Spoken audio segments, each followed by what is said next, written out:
Hello guys, how are you? Como vocês estão, pessoal? Tudo bem? Espero que todos estejam com saúde, todos estejam bem. Vamos caminhando aqui nessa ATPC de linguagens e suas tecnologias, cujo tema já foi iniciado em ATPCs anteriores, de forma dialógica. Na ATPC anterior, nós fizemos um diálogo entre as áreas, e agora nós vamos falar sobre este tema, antirracismo, nos componentes de inglês, educação física e arte. Eu sou a Darcilena, PCNP de inglês, estamos aqui também com a Solange, PCNP de arte, e o Fernando, PCNP de educação física. O objetivo dessa nossa ATPC é apresentar proposituras de trabalho sobre o tema antirracismo na nossa área de linguagem.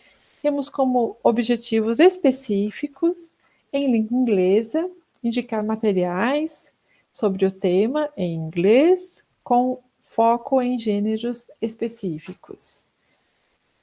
Em arte, apresentar curadoria pedagógica de linguagens artísticas para subsidiar os professores em suas pesquisas, referentes à valorização da diversidade cultural, com foco na cultura africana e afro-brasileira. E, em educação física, levar a reflexão e debates sobre como o racismo acontece no esporte por meio de matérias e relatos. Então, dessa forma, essas questões antirracistas nas aulas de língua estrangeira, como trabalhar com elas, como falar do anti-racism em inglês.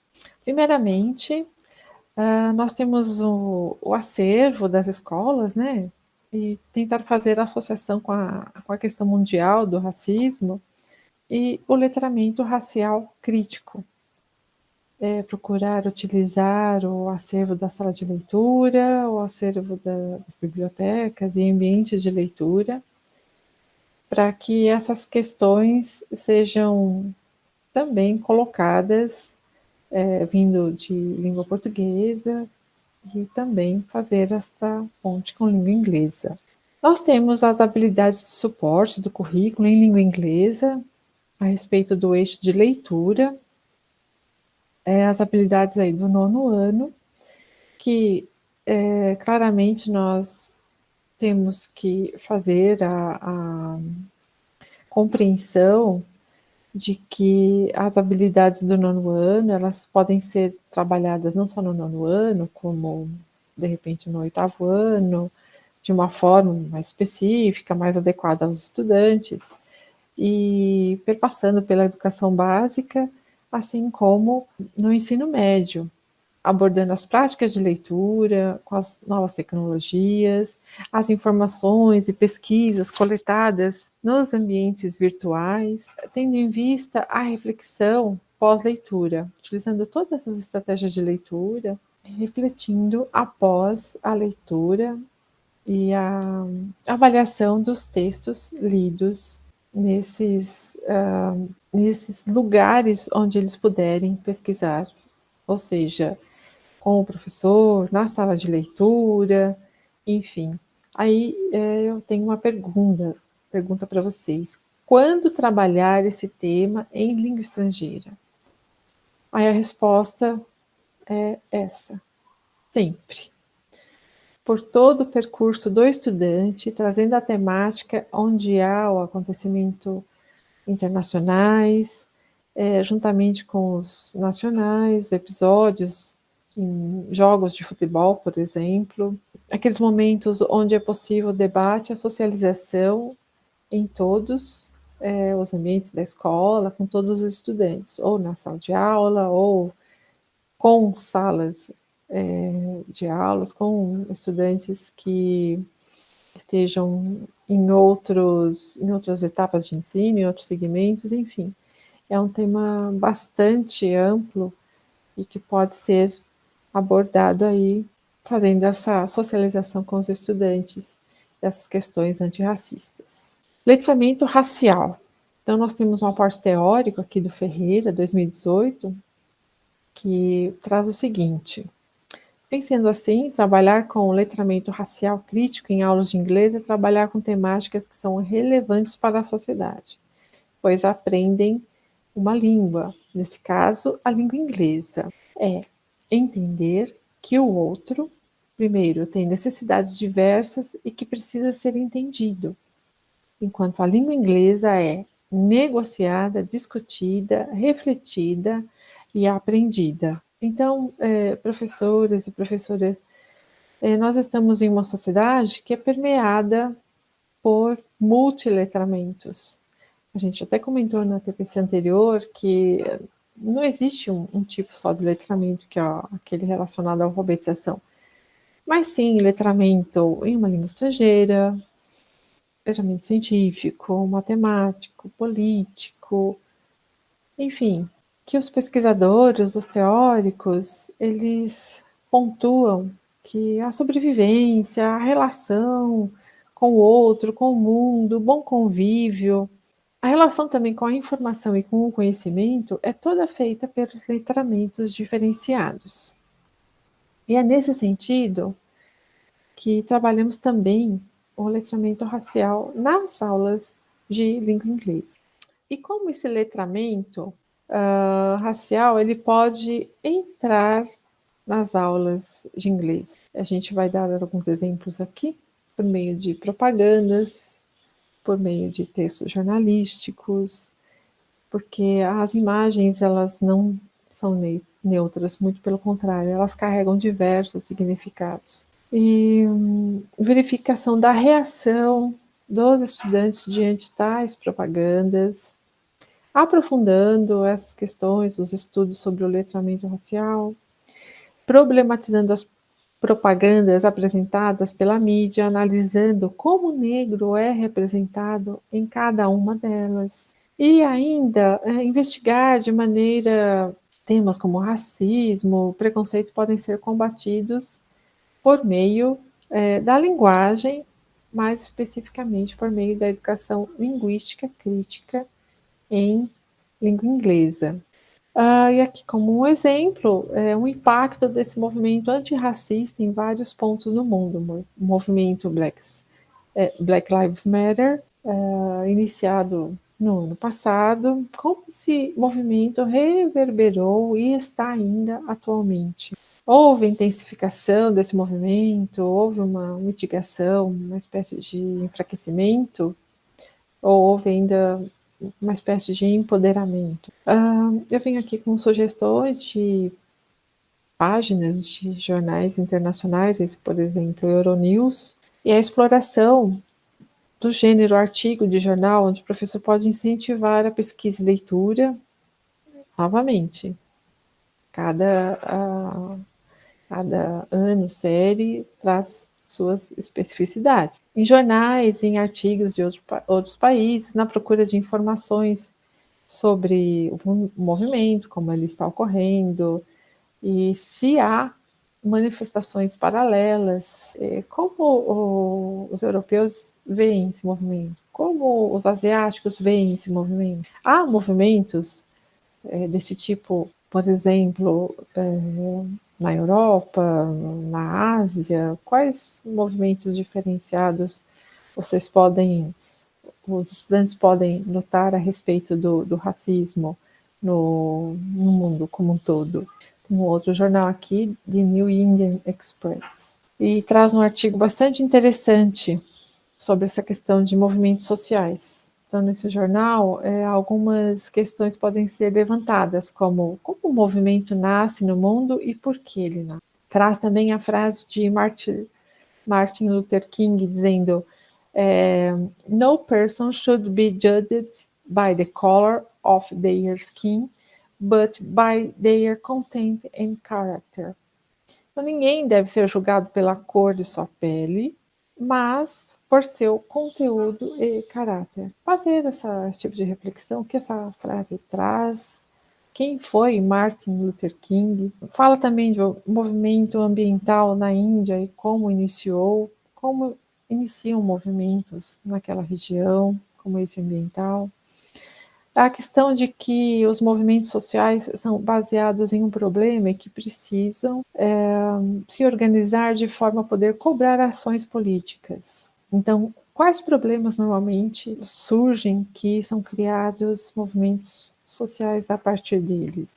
Bastante produtivas esses pensamentos, essas reflexões, essas discussões. Tem uma outra situação aqui de um jornal da Índia também, falando desse movimento, e é importante tentar perceber qual é o reflexo do movimento em países falantes de inglês como língua oficial ou como segunda língua. E dessa forma, oportunizando o estudante ao contato de um material autêntico, trazendo aspectos de relevância da própria língua e principalmente no que diz respeito à leitura global e entendimento do assunto. Tá? Então, fazer o aluno pensar um pouquinho qual é a postura desse jogador indiano no início do jogo, o que sinaliza isso. Agora, com relação a propagandas, temos algumas sugestões aqui, como por exemplo, essa propaganda de uma empresa de higiene pessoal, onde a ideia é de transformar a mulher negra numa mulher branca, tirando a camiseta marrom e ficando a bege, e que posteriormente muda novamente para um tom mais escuro, provavelmente semelhante de uma mulher com a tonalidade de pele latina. A empresa foi acionada como propaganda racista, ela se desculpou e tirou o vídeo do ar. Mas é importante levar para o estudante esse tipo de material. Como que eles podem transformar, como pode ser mudado o olhar para uma propaganda dessa forma, fazendo com que ela não tenha um cunho racista. Então, os alunos eles podem ter essa possibilidade de transformar, de ter um outro olhar, mudar a propaganda com o mesmo produto, mas que não tenha esse cunho racista. Uma outra sugestão de trabalho com propagandas que tiveram esse tipo de implicação de uma grife brasileira de confecção e que colocou os manequins de ponta cabeça, os manequins negros de ponta cabeça. E ela foi acusada de praticar o racismo, fazendo uma ofensa aos negros e remetendo à tortura e à escravidão. A empresa se defendeu dizendo que é uma prática da grife a utilização de manequins pretos, que o letreiro contém letras de ponta cabeça, então elas fizeram uma vitrine diferente colocando os manequins dessa forma. De que maneira também podemos mudar esse tipo de propaganda para que não tenha essas situações, né, de discriminação, de racismo? A empresa ela foi acusada por outras situações de discriminação. Então, como fazer esse tipo de mudança? Não só de concepção, mas mudança na cultura, de como ver as coisas, provendo, sugerindo outro tipo de leitura para um tipo de propaganda para que não tenha esse tipo de ofensa. Outro exemplo, essa propaganda de uma empresa internacional de higiene e beleza, que publicou aqui um anúncio de um desodorante que promete não manchar as roupas com a frase White Spirit, branco é pureza. Essa publicação foi vinculada ao Facebook, mas retirada logo em seguida, dias depois, porque os internautas eles associaram o texto aos argumentos usados por Hitler durante o período do nazismo na Alemanha. Então, como transformar esse tipo de propaganda que não seja... Que tipo de texto poderia ter nessa propaganda, transformá-la para que não seja ofensivo. Então, let's stop the racism. Stop racism. Vamos questionar, vamos abordar o racismo nas aulas de língua inglesa, de forma que sejam feitos trabalhos de criação, de matérias, de diversos gêneros, jornalísticos, documentários, poesias, enfim, propaganda podendo colaborar aí o professor de arte para que tenha facilidade na interpretação das imagens ou mesmo na confecção de obras para fazer essa abordagem, né, dessas questões tão fundamentais no ambiente escolar e na sociedade que estamos vivendo como um todo. E aqui a indicação da utilização dos recursos multissemióticos, né, como memes, GIFs, TikToks, a gente já mencionou, mas bom frisar, toda essa gama de propaganda que nós temos à disposição e que os estudantes conhecem bastante, e a exploração das habilidades que têm um foco no eixo da dimensão intercultural. Né? Como vocês podem ver aí, 3 habilidades do nono ano que perpassam por essa dimensão. Então, a discussão, a análise, o debate dessas questões de comunicação intercultural com este tema do antirracismo, né? Na construção de trabalhos que abordem não só a língua inglesa, mas não só a preocupação da língua inglesa, mas essa preocupação com o contexto histórico, cultural, econômico e científico do papel da língua, ok? Espero ter contribuído, ter ajudado vocês nas suas aulas, nos seus trabalhos. Espero que todos fiquem bem. Espero ter ajudado e até a próxima. Meu muito obrigada. Thank you so much. E até a próxima. See you soon. Bye bye. Bom dia a todos. Estamos aqui para mais uma ATPC da área de linguagens, componente curricular de arte. O objetivo do nosso encontro hoje, né, é apresentar uma curadoria pedagógica de linguagens artísticas para subsidiar vocês, professores, em suas pesquisas referentes à valorização da diversidade cultural, com foco na cultura africana e afro-brasileira. Uma das ações a ser realizada nas unidades escolares para o trabalho com essa trilha formativa do antirracismo é o trabalho com a diversidade cultural. E a cultura brasileira, ela é o resultado da miscigenação, né, de diversos grupos étnicos que participaram da formação dessa cultura brasileira, né, da cultura popular brasileira. Então aí a gente tem a cultura europeia que chegou aqui no Brasil, temos a indígena e a afro-brasileira aí que veio, né, no momento da colonização aí com os escravos. Então, assim, a gente tem uma parcela muito grande dentro da nossa cultura que está baseada na cultura africana. E a cultura africana ela é muito rica, ela é muito diversificada. Então, assim, a gente tem aí uma grande influência na nossa cultura afro-brasileira.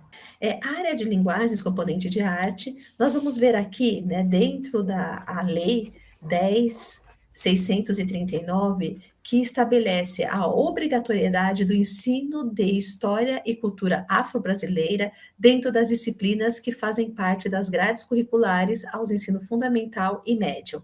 Então, olha só, dentro do componente de arte, nós temos aí uma carga muito grande dentro dessa lei, né? A gente trabalha muito essa questão da cultura afro. Como está organizado o nosso currículo? Como todos sabem, os anos finais ele está dividido bimestralmente aí pelas linguagens artísticas, música, dança, teatro e artes visuais. E o ensino médio, o primeiro ano, a gente tem aí vários assuntos sendo abordados que também podem contribuir, né, dentro dessa pesquisa aí com a cultura afro. E agora, o segundo e terceiro ano, nós vamos trabalhar com os itinerários formativos. Partindo desta organização, né, do material aqui, essa pesquisa que vai ser apresentada para ajudar, né, como foi falado, os professores no momento de apreciação dentro das sequências didáticas. Então, cada sequência didática a gente tem momentos de apreciação. E essa pesquisa vem para ajudar, né, fortalecer esses momentos de apreciação.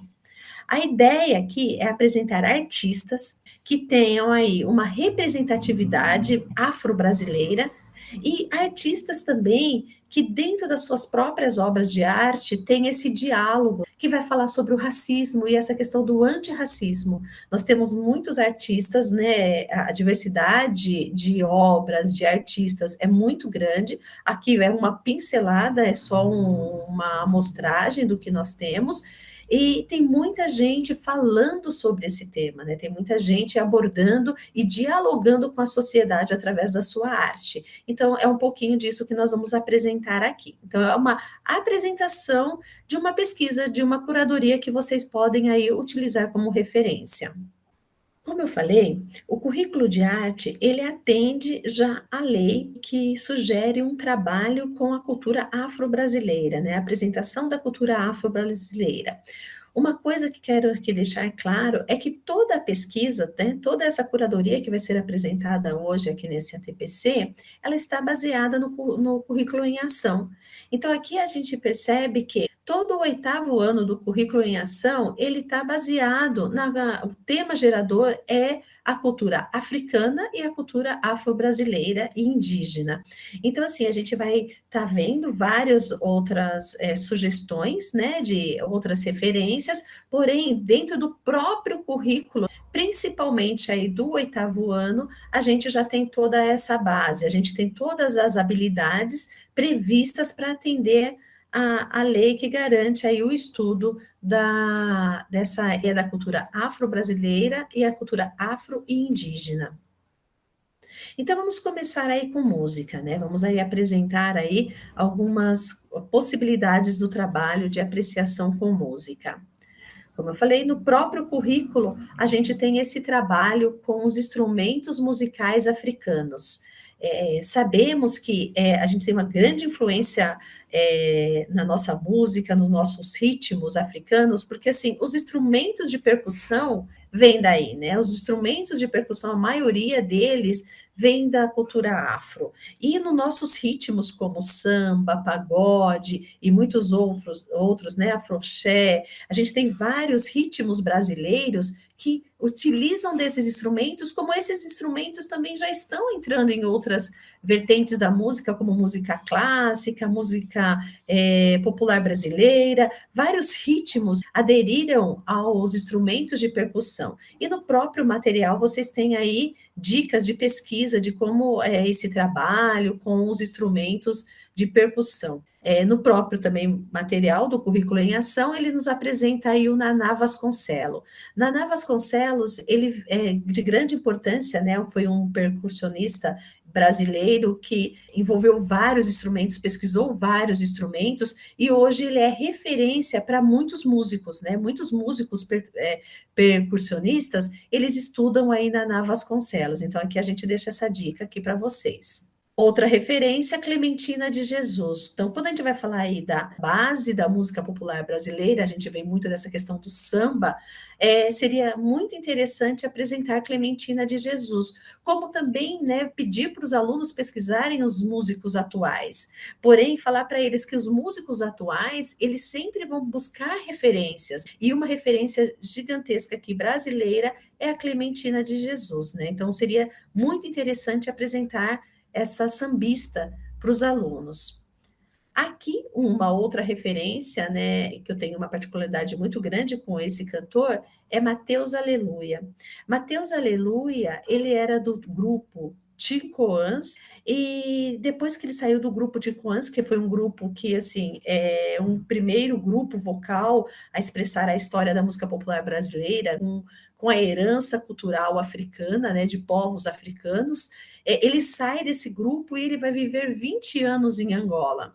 E agora, quando volta, né, ele traz uma bagagem muito grande. E, além de músico, ele tem uma questão poética que faz essas comparações entre Brasil e África, que ele fala que parece uma coisa só, é muito parecido, que Bahia é um quintal da África. Então, ele, além das suas canções, que são assim maravilhosas, ele tem assim um diálogo muito focado na ancestralidade, né? Então, assim, eu acho que ele é uma pessoa muito interessante para uma pesquisa, né? Eu acho que vale a pena aí conhecer um pouquinho mais de Mateus Aleluia. E aqui nesse site nós vamos ter assim vários cantores brasileiros, né? Eu acho que é interessante a gente buscar esse resgate, a gente ver da onde é o nosso berço da música popular, porém a gente tem que trazer também a atualidade, né? Então, assim, quem são os cantores que temos aqui hoje? Quem está tocando funk, que tem uma pegada com essa questão do antirracismo? Quem são os cantores de rap,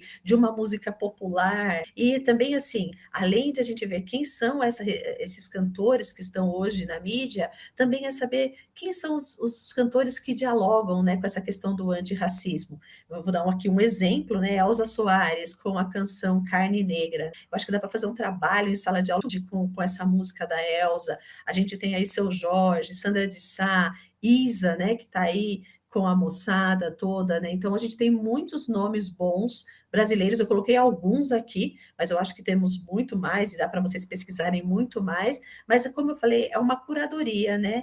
São sugestões de pesquisa. Então aqui eu deixo algumas dicas para essas sugestões aí, dicas para vocês quanto a esses cantores brasileiros populares. Aí vem o samba, que eu acho que o samba ele tem que ser trabalhado em sala de aula, né? Nosso patrimônio cultural em relação à música, e ele tem essa bagagem muito forte africana, tem essa bagagem muito forte, né, dos instrumentos de percussão.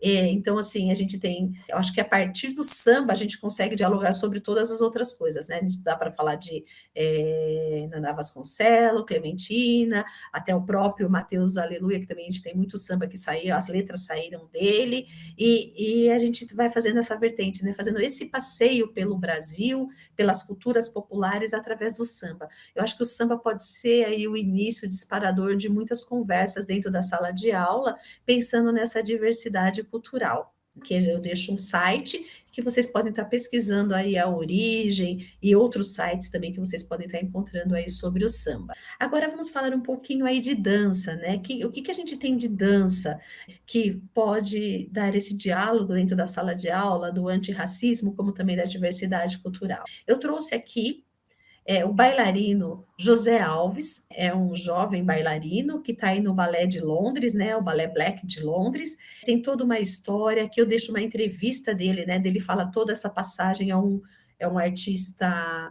negro que conseguiu estar no auge aí da dança clássica, né, aí do balé, porque quando a gente só vê muito nessa questão das danças populares e nas danças clássicas, que a gente tem muita gente já conseguindo esse espaço, né, que está aí lutando por esse espaço e mostrando também não só a representatividade, mas levando também esse resgate da dança africana para o balé clássico. E o José Alves aqui é uma pesquisa bem legal que dá para os alunos aí, né, se encontrarem, né, e se reconhecerem aí nesse garoto da Bahia que hoje está dentro do Balé de Londres. Outra indicação é a Ingrid Silva, né? A Ingrid Silva, eu acho que ela também é uma representatividade muito grande. Ela vem de projetos sociais, né, dentro de comunidades. Então, a gente começa a perceber assim a importância desses projetos sociais, a importância da política pública dentro das comunidades para levar arte, para levar essas linguagens para os nossos alunos e para as crianças de hoje. A Ingrid, ela vem desses projetos. Hoje também ela é considerada uma das bailarinas mais influentes brasileiras que está fora do país, né? Hoje ela dança nos Estados Unidos, então ela está já em outro patamar. E a Ingrid, ela tem esse diálogo antirracista, né? Essa luta, como ela ingressou, ela gosta de contar a história dela. Ela lançou um livro, né? No livro ela fala aquela questão que acho que todo mundo já ouviu falar, que ela pinta aí as suas sapatilhas de marrom para ficar com a cor da sua pele. Então ela tem todo um diálogo dentro desse livro que vale a pena essa pesquisa aí da Ingrid Silva. Ismael Ivo. Ismael Ivo, ele é muito importante aqui como gestor cultural dentro da cidade de São Paulo. Ele faleceu agora em 2021 de Covid. Ele também morou muito tempo fora do país. Ele foi bailarino, coreógrafo, diretor, curador, e ele foi aí o diretor do balé municipal de São Paulo por muitos anos, né? Então, ele foi coreógrafo no municipal, ele foi diretor do balé, ele tem uma influência muito grande como gestor cultural dentro da cidade de São Paulo. Infelizmente, ele faleceu agora, mas ele vem nessa questão da construção e dessa questão da representatividade de um gestor negro que foi assim de extrema importância para a história aí, né, da arte em São Paulo. Aqui eu tenho aqui 2 sites que a gente tem outros nomes de dançarinos negros que estão aí não só também da dança popular, desculpa, não só da dança clássica, mas aqui a gente tem referências de hip hop, de danças urbanas, que estão aí ganhando um espaço grande dentro desse circuito de dançarinos, dentro desse circuito da arte, né, que envolve aí a linguagem da dança. Aqui a gente tem o grupo Mazaka Boys Dancing, que está indicado já dentro do nosso próprio currículo. É um grupo que viralizou aí nas redes sociais, um grupo de garotos, de crianças, né, jovens, que fazem aí dançam uma coreografia bem popular, né, dos passos bem populares africanos mesmo. A música ela tem um ritmo gostoso, ela embala, né, nessa questão dançante.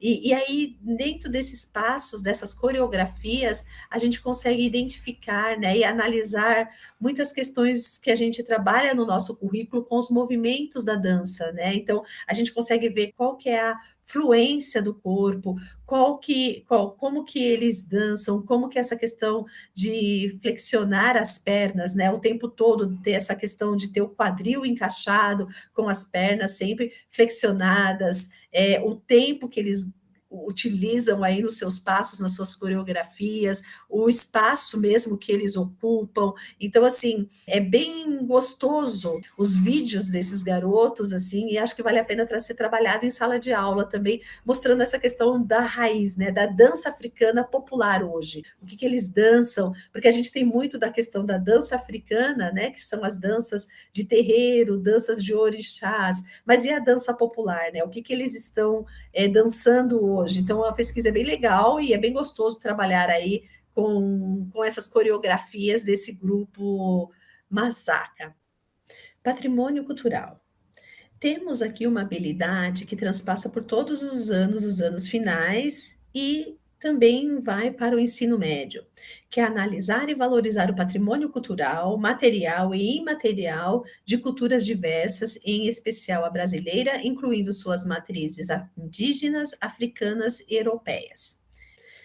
Percebemos que, como eu falei, ela transpassa por todos os anos e séries, então, assim, a gente tem já dentro do próprio material do currículo, nós temos muitos sites, vídeos do YouTube, que também já são aí uma curadoria que podem ser utilizados para estar falando um pouquinho sobre essas manifestações, né? Então, a gente já tem, dentro do próprio material, indicações para esta pesquisa. Aqui eu coloco mais 3 sites que tem aqui, falam sobre as festas de quilombo, né? Então a gente tem aqui, são alguns que são livros, né, reportagens, e outros que são sites que vão estar falando um pouquinho sobre essas manifestações populares, sobre as festas de quilombo. Então, como são trabalhados essas festas, qual é o seu significado, alguns nomes que a gente já conhece, outros que a gente não conhece. Então, aqui a gente pode encontrar um pouco sobre isso. Vamos falar um pouquinho sobre essas manifestações culturais com um foco maior de pertencimento, porque assim, o que a gente observa é que quando a gente fala de manifestações culturais, patrimônio cultural, é algo que está muito longe da gente, como algo só pertence ao folclore, só está lá no livro. Essas manifestações, elas têm um significado de existência para muita gente no Brasil, né? Quando a gente fala de cultura brasileira, nós estamos falando de uma diversidade muito grande. O nosso Brasil é muito grande. E aí a gente vai perceber que essas manifestações, elas fazem parte da vida de muitas pessoas. Elas estão, assim, inseridas de uma forma de construção de pertencimento a um país. Porque como a gente vive numa cidade grande, a gente não tem muito disso no nosso dia a dia. Mas os alunos, eles têm que saberem que a gente tem população, a gente tem comunidades que essas manifestações fazem parte do seu dia a dia. Elas estão assim, ela é como se fosse assim a sua filosofia de vida. Então a gente vai pensar assim, no Maranhão, né, em algumas comunidades do Maranhão, como em outros lugares também do norte, nordeste do país, o Bumba Meu Boi, ele faz parte da vida das pessoas. As pessoas, elas se preparam o ano inteiro e elas vivenciam aquilo diariamente, como maracatu, como escola de samba. A gente sabe que a escola de samba, ela não é só no carnaval. As comunidades, elas vivenciam, elas experimentam, elas fazem parte de todo um processo que vai assim, depois vai ser mostrado no carnaval, mas que isso dura o ano todo, faz parte da vida das pessoas. Então, é muito interessante mostrar isso para os alunos, para não ficar uma coisa que só tem no livro. Não, não tem no livro só. Ela tem em comunidades, elas têm na vivência das pessoas, elas fazem parte da vida das pessoas. Então, aqui eu coloquei alguns exemplos, né? Então, assim, a gente tem o carimbó, a gente tem o frevo, a gente tem o jongo, né? Que é uma manifestação muito usada nos quilombos. Nós temos aí, como eu falei, o maracatu, os dois tipos de maracatu. A gente tem o maracatu rural e tem o maracatu de baque virado. Tem o Bumba Meu Boi, que é muito forte no norte, nordeste, o tambor de crioula, festa do divino, em festa do divino a gente tem em vários lugares do Brasil, aqui também no interior de São Paulo, no samba de roda. Então a gente tem que mostrar, né, essa diversidade, que o Brasil ele é muito rico nessa questão da cultura popular. E também seria interessante, aqui na cidade de Santo André, o que a gente tem de manifestação cultural dentro de Santo André que pertence à cidade de Santo André? O que as comunidades, o que os bairros, né? Quais são as características? O que envolve a população daquele bairro? O que une a população daquele bairro? Como que isso é lidado aqui em Santo André? Isso existe? Não existe? Uma conversa também interessante. Tem esse foco africano aqui na comunidade de Santo André, em algum bairro? A gente tem alguma manifestação que traz essa ancestralidade dentro de Santo André ou não, né? Por que não?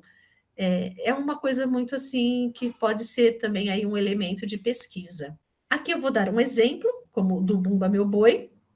O Bumba, ele é muito forte, igual eu falei, no norte e nordeste, né? Por que ele é trabalhado aí o ano inteiro? Porque a gente tem 3 momentos de festa, né? A gente tem o momento do nascimento, o momento do batizado e o momento da morte do boi. Então, são 3 festas no ano. Nós temos a festa em abril, em junho e em outubro. Então, é todo um preparo, né? Termina uma festa, a gente já vai começar a organizar a outra festa. Para cada ano a gente precisa de um boi novo, né? Cada comunidade ela vai confeccionar o seu boi novo. A gente tem os personagens que vão participar dessa festa do boi. Quais são os instrumentos tocados? Nós temos a maraca, que é um instrumento que não é tão popular nas outras manifestações. Nós temos o pandeirão, que também a gente não conhece tanto, que isso não é divulgado nas redes sociais, a questão do pandeirão. Tem que ser feita uma festa onde a gente consiga fazer uma fogueira para esticar o couro. Então, tem tantas coisas que podem ser trabalhadas, tem tantos elementos, é uma festa tão rica, que a gente não pode deixar só em cima de uma pesquisa. A gente tem que conversar e dialogar, mostrar vídeos sobre isso, né?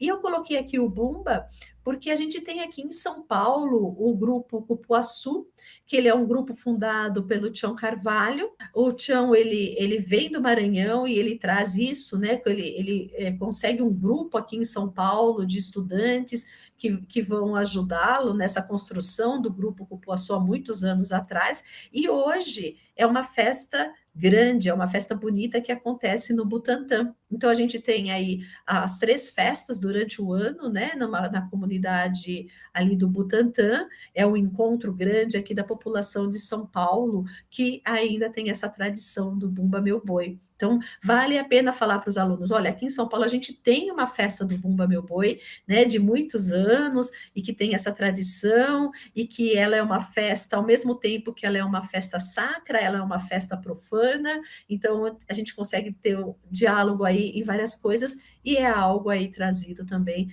da ancestralidade africana. Outra manifestação que também a gente encontra aqui em São Paulo é o maracatu de nação ou maracatu de baque virado. Ele tem assim a influência mais forte dele está aí em Recife. É como se fosse aqui as escolas de samba de São Paulo e Rio de Janeiro, né? Há uma competição, né, no carnaval em Recife entre as nações de maracatu. É gostoso falar sobre o que seria esse maracatu de nação, que ele é diferente do maracatu rural, né? O maracatu rural é aqueles que eles têm aquelas roupas com lantejola. O de nação já não tem isso, mas ele tem alguns personagens que fazem parte do seu cortejo, né? Tem toda uma história. Ele sai, né? A maioria dos maracatus de nação, eles saem dos terreiros de candomblé, então ele tem as suas loas, que são as suas músicas, são tocadas para os orixás, né? A gente tem aí no Recife a noite do Dendê, onde a gente também tem um encontro, né, da Igreja Católica com os terreiros de candomblé, então é uma manifestação muito bonita. E aqui em São Paulo, a gente tem o bloco de pedra, que é um maracatu, feito aqui pela comunidade de São Paulo, que toca e que tem aí uma ligação com os maracatus de Recife, tocam as loas dos maracatus de Recife, e que está aqui, se eu não me engano, eles estão ali em Perdizes, ali perto de Perdizes, que eles têm uma quadra que eles ensaiam, e acabam fazendo apresentações em Sesc, nas ruas aqui de São Paulo, né? E aí tem todo esse estudo também dos instrumentos que são tocados dentro do maracatu. Então é uma coisa bem legal de mostrar para os alunos que aqui em São Paulo a gente tem um grupo de maracatu, né, que não é só lá no Recife, também tem aqui. E conversar sobre esses personagens, sobre também essa questão de preconceito com o maracatu, preconceito com as religiões afro, por, né, sair de um terreiro de candomblé, então como que funciona isso? É uma coisa bem legal de conversar e mostrar esse tipo de manifestação cultural aí para os alunos. Uma coisa que seria legal de estar perguntando para os alunos também é que será que aqui em Santo André tem? Né? Que grupos que nós temos aqui? Será que aqui tem maracatu? Não tem? Quem que poderia começar? Quem que poderia iniciar um grupo? Como é que seriam essas influências, né? É bem legal aí, um diálogo bem bacana com os alunos. Aqui eu coloquei a Lia de Itamaracá. A Lia, eu acho que ela é um patrimônio cultural vivo ainda, né? Maravilhosa, a Lia. A Lia, ela vem bem dessa questão que nós falamos, assim, da construção da cultura popular brasileira, né? Porque ela é uma cirandeira, né? Ela canta cirandas. E a ciranda, ela é algo europeia, né? Ela vem da Europa. Então, assim, a gente tem aí uma coisa que traz da Europa, essa questão da ciranda, mas que tem todo esse foco africano. Ela tem uma poesia, ela era merendeira de escola, então ela canta hoje assim cirandas maravilhosas. Ela é uma cantora de coco também, né, de roda de coco. Ela tem essa pegada do coco e com essa voz bem raiz, né? É aquela questão do berço mesmo da cultura afro. Eu acho que vale a pena essa pesquisa com a Lia. Eu deixo aqui também alguns sites que eu acho que dá para vocês darem uma boa pesquisada e olhar aí essa questão da Lia de Itamaracá. Agora vamos aqui para o teatro, né? No teatro eu também vou deixar algumas referências de estudo. A gente já tem algumas referências no próprio currículo. A gente tem alguns grupos e aí as habilidades que estão garantindo aí nessa situação de aprendizagem dos grupos coletivos de teatro. Aqui eu vou deixar como referência o Teatro Experimental do Negro. O Teatro Experimental do Negro, ele surgiu em 44 no Rio de Janeiro, como um projeto idealizado por Abdias Nascimento, com a proposta da valorização social do negro e da cultura afro-brasileira por meio da educação e da arte. Aqui a gente tem o Teatro do Olodum. Eu acho que é um dos grupos, né, mais influentes e conhecidos aí na Bahia, né? Ele se iniciou aí nos anos 90. O bando ele vem propondo reflexões críticas acerca da afrodescendência, né? Então, ele vem com esse diálogo, ele vai falar sobre essa questão antirracista. Muitos atores negros, né, que a gente tem hoje, que a gente conhece em novela, em filmes, saíram do teatro do Olodum. Então, assim, ele tem uma forte influência, né, na Bahia, não só na Bahia, mas também no Brasil. A veia militante do bando toca uma ferida aberta na sociedade brasileira, tão relutante em reconhecer o racismo que permeia suas relações. Então, assim, ele vem com um diálogo muito forte nessa questão antirracista. A gente tem o grupo Um Quê de Negritude. O Quê de Negritude tem como objetivo divulgar a cultura afro-brasileira através da dança e promover reflexões sobre o racismo e o preconceito racial na atualidade. Aqui temos a indicação de um livro, né? Um livro sobre o teatro do oprimido. Ele é um livro que vem falar aí, pretende auxiliar atores, professores, diretores e aqueles que, através da arte, da educação e da cultura, lutam pela igualdade racial no mundo. Então, assim, né, quem quiser se aprofundar mais sobre nessa questão do teatro negro, né, dessa questão racial e das questões de luta dos artistas negros, aí vale a pena aí dar uma pesquisada e verificar um pouco aí desse livro. Vou deixar aqui também como referência, né, dois atores e escritores que estão também dialogando sobre essa questão antirracista, que é a Cristiane Sobral e o Lázaro Ramos. Do Lázaro Ramos, né, ele vem agora com esse livro Na Minha Pele, que também foi disponibilizado aí para todas as unidades escolares. Vocês receberam esse livro aí na escola, nesse acervo. Outro livro de referência Cinemas Negros Femininos, que vai conversar sobre essa questão da mulher negra no cinema, da mulher negra atriz, mulheres negras na tela do cinema, da Bárbara Maia. Outra referência que deixo aqui são de atores, né, que foram referência, né, de atores negros que lutaram e que conseguiram seu espaço e que foram assim base para que outros artistas chegassem e que a gente tivesse esse diálogo para que o negro tomasse o seu lugar dentro da televisão. É Grande Otelo e Milton Gonçalves. Eu acho que a gente pode dialogar também dentro da sala de aula dessa conquista de como que os negros ainda são poucos, mas como que eles estão chegando e quem foi base, né? Quem foram os primeiros que conseguiram esse espaço na televisão, esse espaço na mídia, né? Quem foram as pessoas que lutaram, que conversaram e que estiveram presentes para que hoje esses novos artistas ganhem o seu espaço dentro da televisão, dentro das artes cênicas. Aqui agora nós vamos falar um pouquinho sobre artes visuais. Nas artes visuais, as modalidades da arte, elas foram divididas, né, entre os anos, né, os anos aí correspondentes aos anos finais. Então, nós vamos ver aí, em alguns anos nós vamos trabalhar escultura, no outro ano nós vamos trabalhar grafite, no outro nós vamos trabalhar vídeos, animações, nós vamos trabalhar design, escultura, pintura. Então, aqui nessa curadoria, eu procurei, assim, tá diversificando, mostrando um artista, ou dois ou três artistas de cada modalidade. É lógico que eu não consegui aí, né? Como é muito material, a gente não conseguiu falar de todas as modalidades, mas aí a gente conseguiu aí dar uma pincelada, né, em algumas modalidades. Primeiro, né, vamos falar um pouquinho aí sobre a Bienal, que está com esse tema Faz Escuro, mas eu canto. Ela vem com uma reflexão sobre esse tempo de pandemia, sobre essa diversidade, sobre o meio ambiente. Então, ela está com um diálogo muito grande e ela trouxe alguns artistas, né, com essa questão da cultura africana,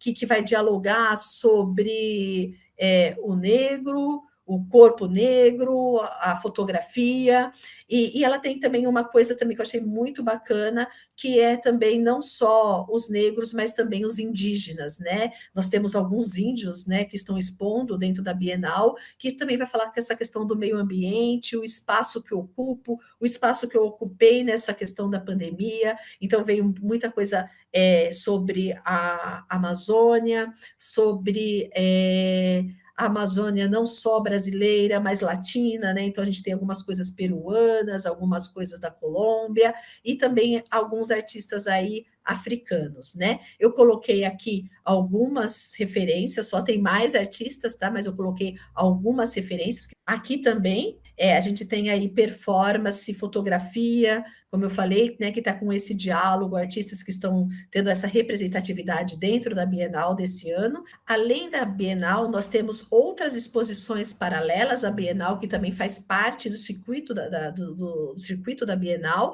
que é do Pierre Verger, que estava no Instituto Tomiotaki, encerrou esse final de semana, mas ele vem com uma questão de uma viagem que ele foi para a África, então ele traz umas fotografias que vai aí ter um diálogo muito grande com essa questão de Brasil e África. Ele vai também a alguns terreiros de candomblé na Bahia, então ele tem as fotografias dele, está nessa questão muito desta viagem à África e dessa questão, dessa conversa da África com o Brasil.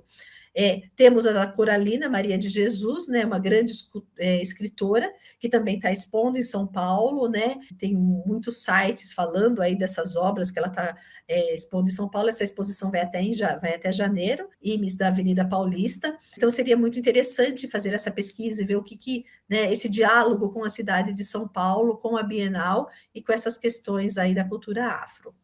Aqui eu coloquei alguns sites, que esses sites, eles são bem legais, que eles falam muito sobre o que está acontecendo agora, quem são os artistas contemporâneos, o que está acontecendo não só em artes visuais, mas também em dança, em música, vem com esse diálogo, né, e coloca aí muitas reportagens, né, sobre notas, sobre o que está acontecendo em relação à cultura africana e afro-brasileira. Então, seria muito interessante também uma pesquisa nesses sites, né, que só falam aí de cultura afro. Aqui a gente tem uma referência de história em quadrinhos, né? É um artista africano, que ele é considerado aí o Picasso africano, que ele vem com uma abordagem muito bacana da história em quadrinhos. Tem um outro site com outros artistas, mas eu achei esse site aqui, esse artista muito interessante, talvez valha a pena para mostrar essa linguagem, né, de como é esse trabalho do quadrinhos, né, na África e como que está sendo esse trabalho, porque é algo muito distante. Então vamos pensar nesses artistas africanos, o que eles estão produzindo. O grafite, que eu acho que o grafite é uma das linguagens mais fortes nesse contexto do diálogo da cidade em relação ao antirracismo. Nós temos muitos artistas, né, que estão produzindo, que estão fazendo murais e que estão dialogando, que estão tentando fazer com que a sociedade reflita sobre esse tema. Então, aqui eu deixo alguns nomes, né, de artistas que neste momento estão com esses murais em São Paulo, dentro do site, né, 300, Mar 360, a gente tem vários artistas também, outros murais. Então, aqui é só um exemplo. Aqui nós temos outros artistas, não só de São Paulo, mas que nem a Crioula, que é de Belo Horizonte, que também está com essa questão de conversar, é uma mulher negra e conversa sobre essas matrizes africanas, né, a estética de matriz africana. Outros nomes de grafite, o grupo OPNI, né? O grupo OPNI, ele tem um diálogo muito grande, ele é aqui de São Mateus, né? Ele é pertinho aqui, zona leste de São Paulo, e ele dialoga com São Paulo e tem essa reflexão muito grande sobre a cultura afro-brasileira, né? E a questão antirracista. Aqui temos um site de design.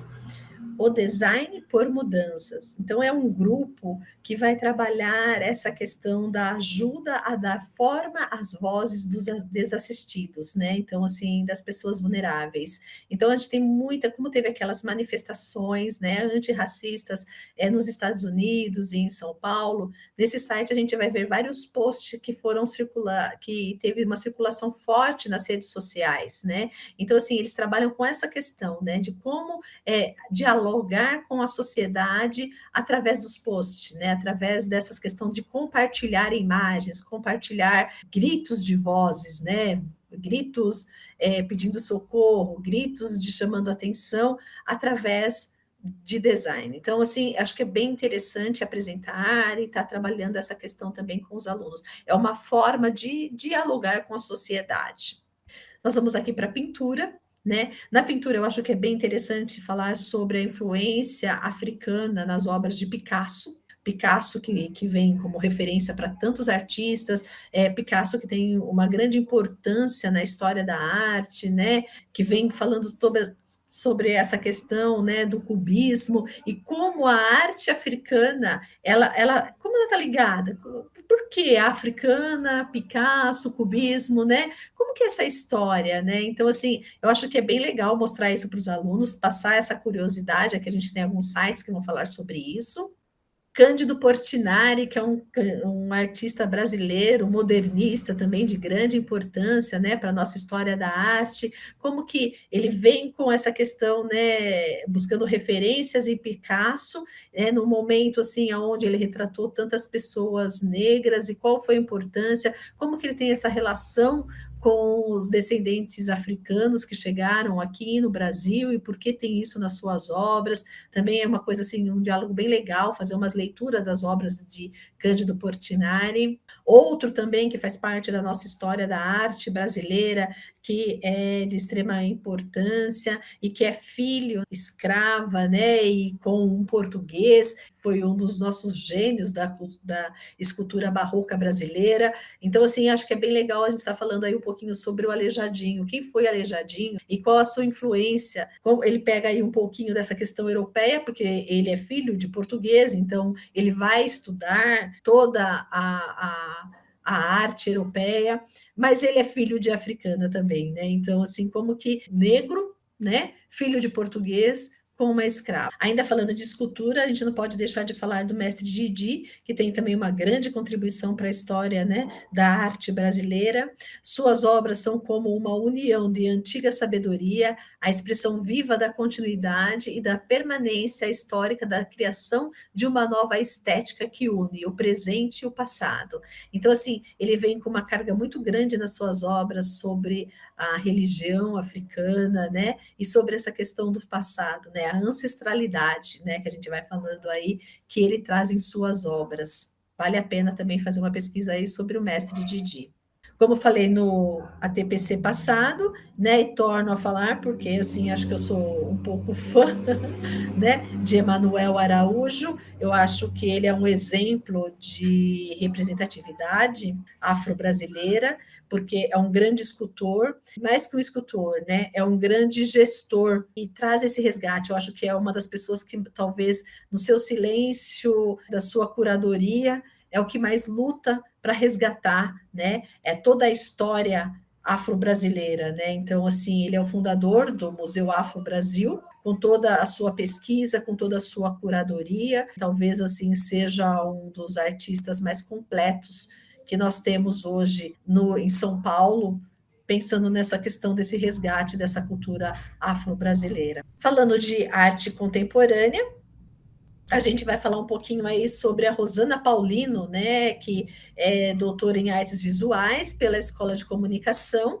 Ela tem essas instalações, essas assemblagens, é uma arte mais contemporânea, que também acho que vale a pena, porque senão a gente fica muito, os artistas negros são só, né, os antigos que estão na história da arte, não, é aquilo que eu falei, né, temos na Bienal, temos aí a Rosana também na luta em São Paulo, então temos vários artistas que estão com essa questão, né? E aqui a gente tem a apresentação de uma instalação da Rosana Paulino. Artistas contemporâneos africanos, eu acho que também é legal mostrar isso para o aluno, né? Não só os afro-brasileiros aqui, mas e lá, né? Quem é que está expondo? Aqui a gente tem esse artista da Nigéria, né, que participou aí também de bienais e está com o seu trabalho aí ganhando o mundo.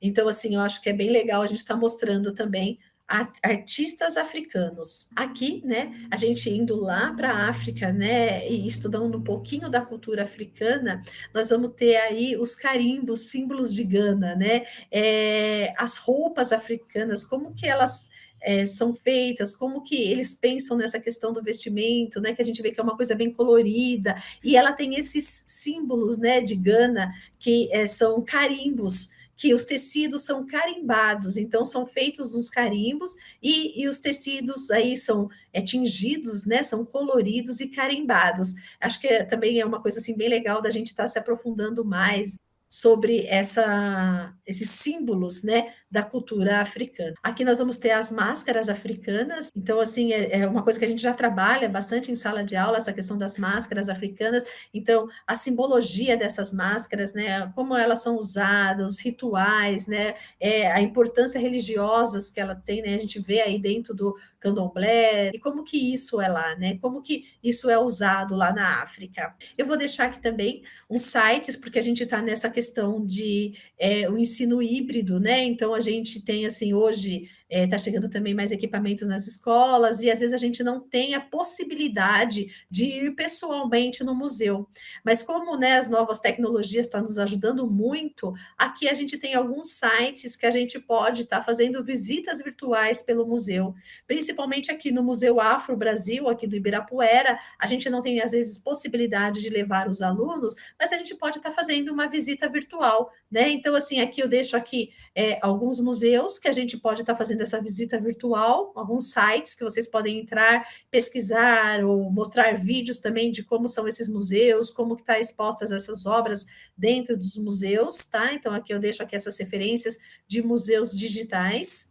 Aqui eu deixo aqui o nome de alguns museus, esse site, que dá para a gente pesquisar os museus que estão no continente africano. Quem está expondo, que a gente pode ver mais artistas, conhecer mais coisas, mas aonde estão esses museus, né? Lá no continente africano, né? Então a gente tem vários museus, deve ter além desses, deve ter muito mais. Eu coloquei esses daqui para vocês darem uma pesquisada, quem quiser pesquisar, e os museus do mundo, né? Então, assim, quais são os museus do mundo que falam sobre a escravidão, sobre o racismo e sobre a cultura negra? Então, a gente tem aqui no Brasil alguns, a gente tem no continente africano, norte-americano, a gente tem, assim, vários, né, nos Estados Unidos também que vão estar falando. Então, acho bem legal isso, né, de mostrar para os alunos que é um diálogo com o mundo, né? A gente está tentando aí, a gente pensa no racismo, antirracismo brasileiro, mas é um diálogo com o mundo. É isso. Eu gostaria de agradecer a vocês, né? Foi o que eu falei, é uma pincelada, porque é muito assunto, a gente tem muito material, tem muita coisa para a gente discutir. Então, foi assim, uma pequena curadoria, uma pequena pesquisa. Espero que vocês aproveitem, né? E que vocês entrem aí nos sites, pesquisam ou passam para os alunos estarem pesquisando, que eu acho que o nosso tempo é curto, então o que a gente puder ajudar nessa questão de contribuir com a pesquisa de vocês, a gente vai estar ajudando. Até a próxima e tenha um bom dia de trabalho. Obrigada. Olá, professores, tudo bem? Sou o Fernando, PCMP de Educação Física. Hoje vamos falar um pouco sobre racismo no esporte. Separei algumas reportagens que podemos trabalhar em nossas aulas sobre esse tema. O que será o racismo no esporte? Aqui algumas habilidades que foram sugeridas para esse ATPC. O preconceito racial no Brasil aparece de 4 formas indiretas que acabam privilegiando os esportistas brancos. Quais são esses? Cultural, econômica, educacional, urbanismo. O cultural, alguns esportes não são de negros. Tem algum esporte que não é de negro? Ou é falta de oportunidade? Econômica. Alguns esportes envolvem um custo financeiro alto. Por quê? Quais esportes que é considerado de elite? Tênis, golfe, hipismo, esgrima, entre outros. Educacional. Poucas escolas têm espaço para os esportes. Isso não preciso nem falar, né? Porque as nossas escolas, o máximo que tem é uma quadra. Urbanismo. Na cidade não tem estrutura adequada para praticar um esporte. Infelizmente, hoje não temos mais espaço para praticar esportes de alto rendimento, onde que, hoje em dia, a maioria dos atletas ou sai de ONG ou sai de clubes. O objetivo do nosso ATPC é trazer algumas ideias sobre mitos e verdades sobre o negro no esporte. Para isso, separamos algumas notícias e materiais sobre o assunto, para uma reflexão e debate que podemos fazer em sala de aula. Aqui é uma matéria: o negro e o esporte. Talento é a principal arma contra o preconceito. Aqui é o site onde foi retirado. Quebra de paradigmas ainda é o desafio para ampliar a inserção de atletas negros em algumas modalidades. Não seria possível contar a história do esporte sem colocar em destaque a presença de negros. O maior jogador de todos os tempos do futebol, basquete, atletismo. O futebol foi uma porta de entrada para os negros no meio do esporte. Quem são eles? Suas histórias de vida. Lembrando que o futebol antes era um esporte de elite e aos poucos que foi mudando. Agora uma segunda matéria: características genéticas dos negros são preferidas nos esportes, mas não garante posições de liderança. Negros não alcançam cargos de liderança no esporte. No futebol, por exemplo, os negros são protagonistas no campo, mas não atingem postos de comando dentro de uma modalidade. Nas empresas brasileiras, menos de 30% dos negros de liderança são ocupados por pessoas negras. Quais são possíveis reflexões que podemos tirar dessa matéria? No esporte é comum ver negros e nos cargos de liderança. Vamos fazer uma pequena reflexão. Quantos atletas negros nós conhecemos nos principais cargos de liderança? E isso é um debate que a gente pode levar para salas de aula, que a gente conhece o negro, a gente vê o negro nos esportes, mas na liderança de esportes não tem. Agora, mais uma matéria. Hamilton lembra racismo no início da Fórmula 1. Realizei um sonho, mas não estava feliz. Lewis Hamilton fez história em 2007 ao tornar-se o primeiro piloto preto a competir na Fórmula 1. Mas naquele começo de 2008, Hamilton foi vítima de manifestação racista durante testes na pré-temporada em Barcelona. Hamilton foi ofendido por torcedores locais, apoiadores de Fernando Alonso. Na época, a McLaren evitou ir além da defesa do seu piloto, enquanto a FIA, Federação Internacional de Automobilismo, foi mais incisiva e ameaçou até retirar o GP de Fórmula 1 da Barcelona. Por que a McLaren não defendeu o seu funcionário? Qual é o motivo? Será que tem algum motivo? Tudo isso podemos questionar os motivos que leva a uma empresa não defender o seu funcionário. Aqui é mais uma matéria. Casos recentes mostram que o esporte ainda não superou o racismo. Então vamos ver por quê. Casos recorrentes mostram que o esporte ainda não superou o preconceito. De 2014 a 2019, houve um aumento de 235% no número de casos de preconceitos envolvendo atletas no país. 18 jogadores brasileiros disseram que sofreram ataque por conta da cor da pele. Lembrando que o futebol, no início, era um esporte de elite. Aos poucos, foi mudando as suas características, o seu perfil. Por que será? O que acontece para isso acontecer, sabe? Para ter esse grande preconceito de ter um aumento de 235%. É um número muito alto, sabe? Então isso, mais uma matéria que a gente pode levar e discutir, ter um debate na sala de aula para os nossos alunos. Aqui é uma outra matéria que eles fizeram uma pesquisa. Quase metade dos atletas negros da série A, B, C sofreu racismo no futebol. Lembrando que o futebol era um esporte de elite. Aqui são as pesquisas no racismo no futebol brasileiro. Identificou como negro? Sim. Já sofreu algum ato racista? 51 não e 48 sim.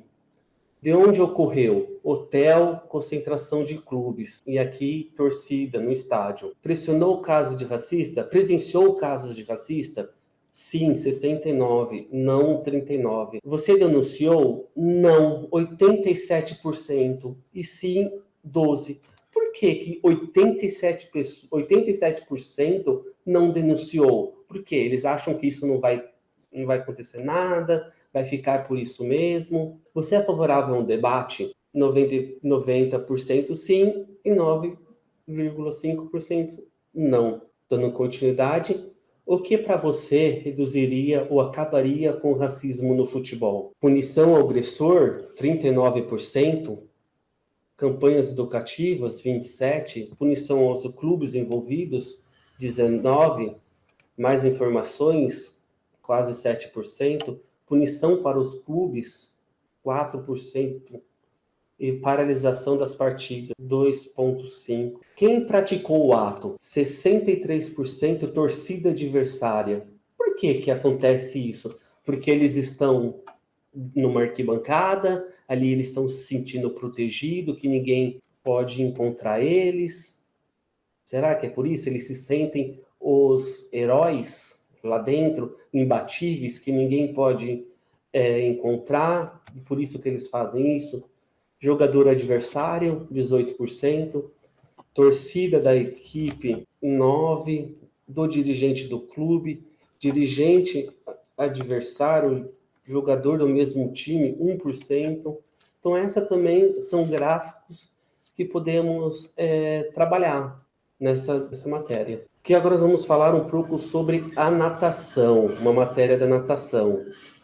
Entenda a dura realidade da natação, que historicamente afasta negros da piscina. Lembrando que a história da natação no Brasil, até 1950, apenas brancos podiam frequentar piscinas e clubes. Olha que absurdo. Os negros não podiam usar a piscina, eram proibidos. Aqui então vamos falar sobre a matéria. Vamos fazer um exercício rápido.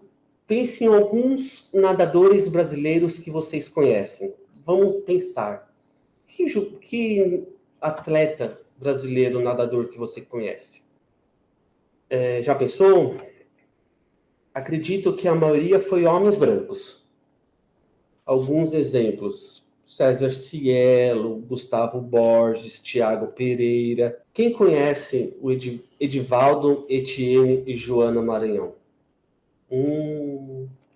São atletas que já até ganharam medalha olímpica. No Brasil, nem 6% dos atletas que já representaram o país em Olimpíadas, em 100 anos, desde a primeira participação, em 1920, eram negros. Um exemplo é o caso do Floriano, então estudante de educação física da antiga Universidade Nacional do Rio de Janeiro. Em 1956, proibido de acessar o clube onde as aulas de natação eram realizadas pela universidade. Ele foi reprovado repetidas vezes na matéria.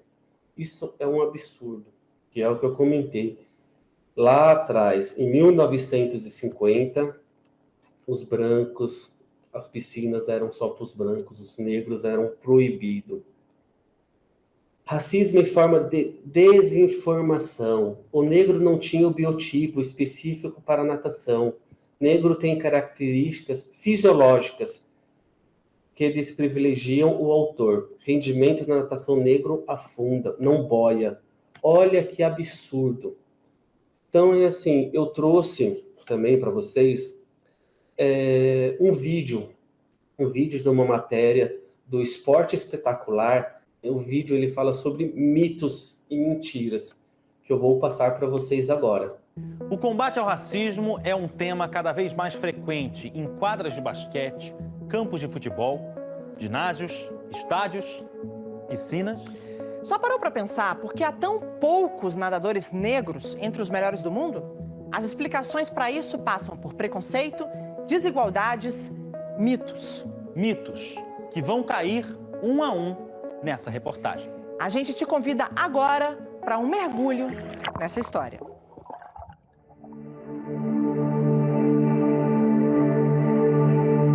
O elemento primário da vida, água, que não é só de beber, é de brincar.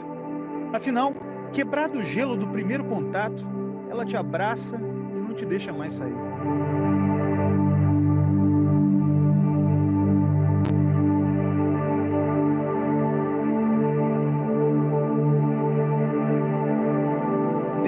ser um elemento para unir as pessoas. Infelizmente, nas melhores piscinas do mundo, divide. Hoje eu sou atleta de natação, é um esporte de elite, é um esporte branco, né? Você pega uma final olímpica de 8 raias, a gente vai ter ali 1%, talvez, né, de um atleta negro. Um racismo nada velado, de mitos criados para segregar.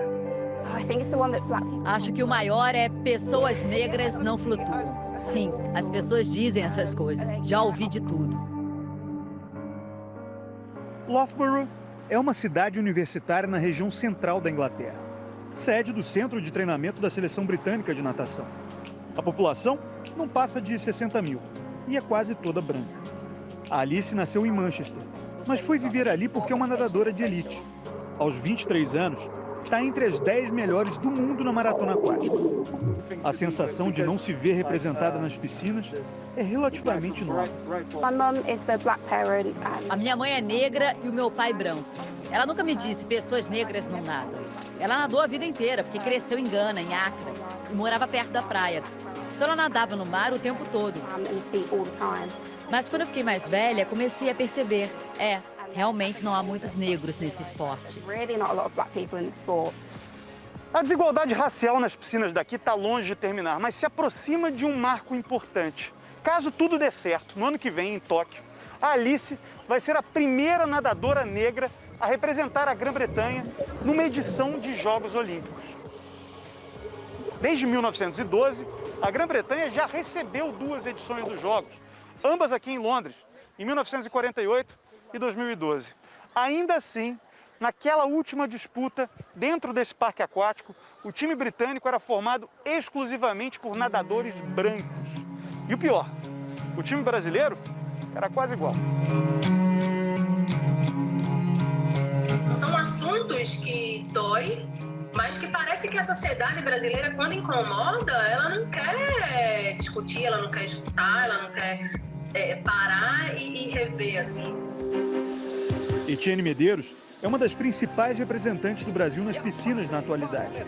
Em 2016, no Rio, ela se tornou a primeira nadadora negra a representar o país numa Olimpíada. E o Brasil tem maioria negra, 56,4%, segundo o IBGE. Entre os homens, até hoje, o único medalhista olímpico negro da natação brasileira é o Edivaldo Valério. Bronze no revezamento 4% nos Jogos de Sydney em 2000. Edivaldo Valério, a festa brasileira, o baiano Bala garantiu o bronze. Para alcançar o nível mais alto do esporte, o Edivaldo venceu algumas barreiras. Eu acho que esse aspecto do preconceito, ele é explícito, né? Às vezes muito explícito até. Muitas vezes, quando eu ia competir, os atletas me olhavam de cima a baixo com aquele olhar. O que esse neguinho está fazendo aqui? No Brasil, o racismo nas piscinas aparece exatamente naquela fase em que a natação deixa de ser uma brincadeira. Num piscar de olhos, o corpo se transforma, os objetivos também. 1/10 de segundo passa a separar a vitória da derrota, o sucesso do fracasso. Então, um dos maiores mitos desse esporte vem à tona. Nadadores negros não vencem porque têm ossos pesados. Eu cresci justamente tendo essa referência mesmo, de que o negro ele não tinha um biotipo específico para natação. E por que eu continuei? Porque eu acreditava que eu podia, se fosse o caso, vencer também a questão genética, né? Eu mostrei que o negro pode, e tiveram outros exemplos também. A gente viu o Anthony Ness também sendo campeão olímpico, né? Além do campeão olímpico pelo Suriname nos anos 80, teve o da Enit Brigita, holandesa, primeira negra medalhista olímpica da natação nos anos 70. O da Simone Manuel, americana, dominante nos Jogos do Rio em 2016. Mas nenhuma dessas histórias erradicou o preconceito. São décadas e décadas de professores e a própria sociedade dizendo aos negros que eles não podem nadar, que esse não é um esporte para eles. Chegou a hora de quebrar esse estereótipo. No ano passado, a Alice Deering formou a Black Swimming Association, uma entidade dedicada a incentivar a prática de natação entre a população negra no Reino Unido. Os números no país levantados pela associação impressionam. 95% dos adultos e 80% das crianças negras daqui não sabem nadar. Isso faz com que as mortes por afogamento na população negra sejam 4 vezes mais frequentes do que na população branca britânica. A Sharon Jones, jornalista da BBC e ex-nadadora universitária nos Estados Unidos, é outra fundadora da Black Swimming Association. Nós estamos tentando desconstruir esse mito dos ossos pesados.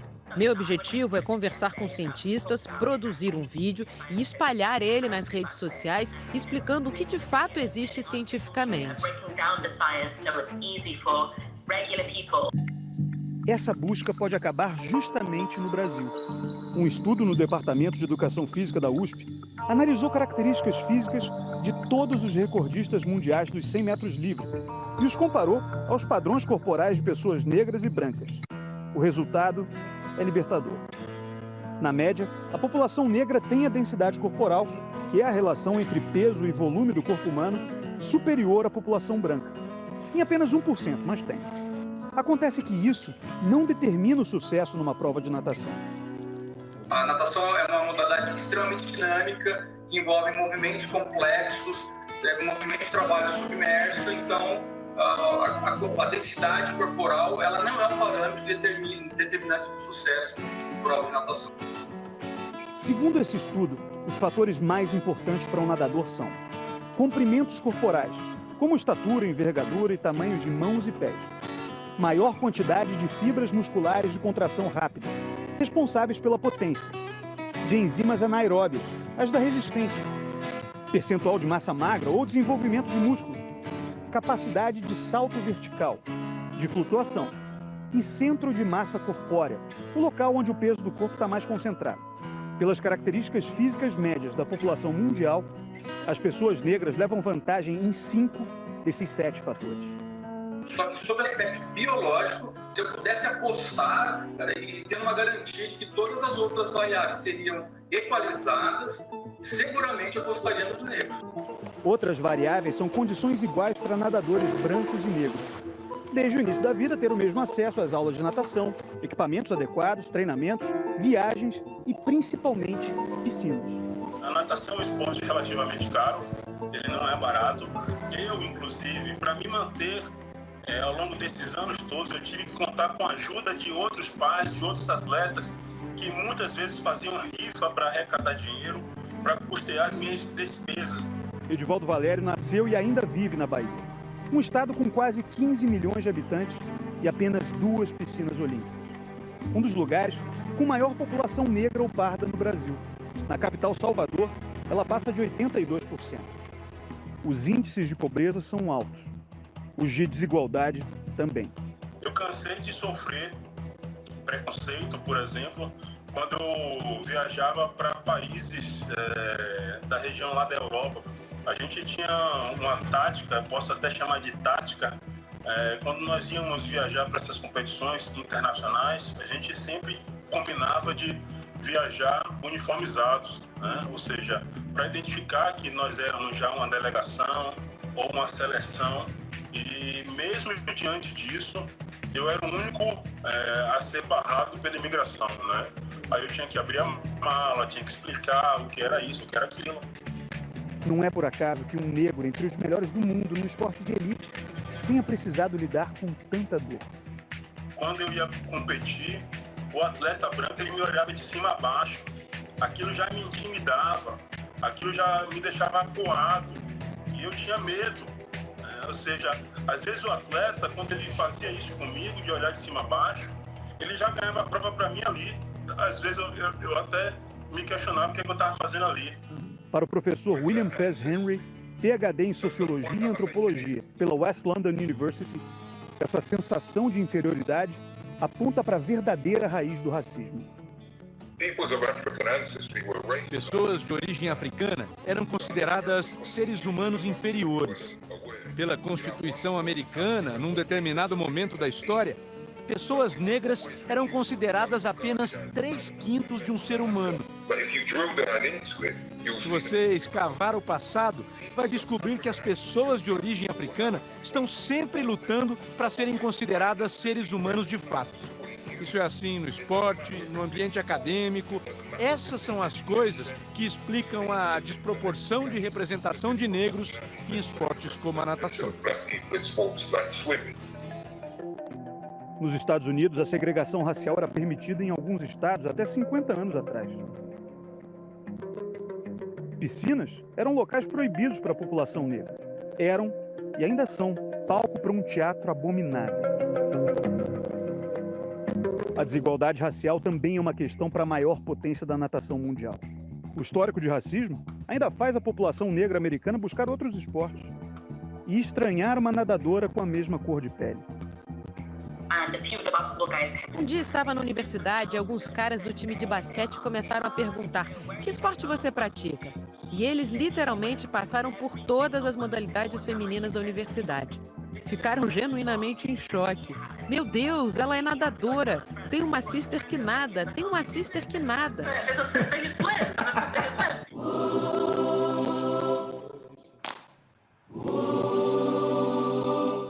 A Sarah descobriu que muitas meninas abandonam a carreira na transição entre a juventude e a vida adulta por causa da aparência, por causa do cabelo.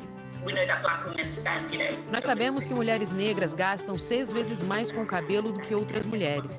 Quando você gasta todo esse dinheiro em tratamentos para alisar o cabelo, pôr extensões, perucas, qual o sentido de você molhar em água com cloro e arruinar tudo isso? São argumentos legítimos, porque muitas mulheres negras precisam mudar o cabelo para obter sucesso em certas profissões. Eu cresci com a minha mãe me levando para fazer o relaxamento, para alisar o cabelo. Hoje no SESI eu vejo meninas mais novas, negras, com trança, né? Meninas de cabelos encaracolados com trança. Eu olho, nossa, essa trança é muito legal. Me encorajou. Teve final do ano passado, eu botei tranças, fiquei 3 dias, porque sai, né? Da touca, mas fiquei com trança. O país que tanto nega o próprio racismo vive intensamente essa realidade. O Brasil tinha piscinas segregadas até o fim da década de 50. Enquanto sociedade, a gente precisa ainda evoluir um pouco mais. Essa questão racial, ela acontece no nosso nariz, às vezes. Às vezes a gente se nega ou finge que não está enxergando aquilo. A mudança começa no discurso. Na prática, eles derrubaram recordes e mentiras. Chegou a hora de quebrar esse estereótipo. Não há nenhum motivo que impeça pessoas negras de nadar. Eu garanto a vocês. Água, o elemento básico da vida. Ela é de todos e para todos. Antes de falar dos filmes, vamos falar um pouco sobre o vídeo, que foi do Esporte Espetacular. É mais para quebrar esses mitos e mentiras que negro não pode nadar, ok? Aqui são alguns filmes sugeridos que fala sobre negro. Aqui são os principais atletas negros que entraram para a história do combate ao racismo. Se você olhar aqui, são vários atletas que entraram para a história mesmo do combate, do combate ao racismo. Aqui é 5 passos para combater o racismo. Informe-se sobre o racismo. Eduque-se e se posicione-se perante os assuntos. Não vai falando qualquer coisa. Vamos tentar se policiar. Não se cale em momentos de injustiça. Ouça, leia, participe de debates. Que a gente adquire conhecimento através dos debates, leitura, sabe? Transforme seu vocabulário. Isso aqui são as nossas referências bibliográficas que foram usadas nesse ATPC. Isso aqui é de língua moderna. Isso aqui é de arte, referências bibliográficas.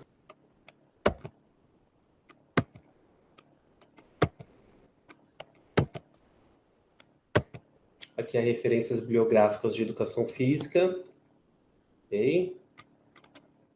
Muito obrigado.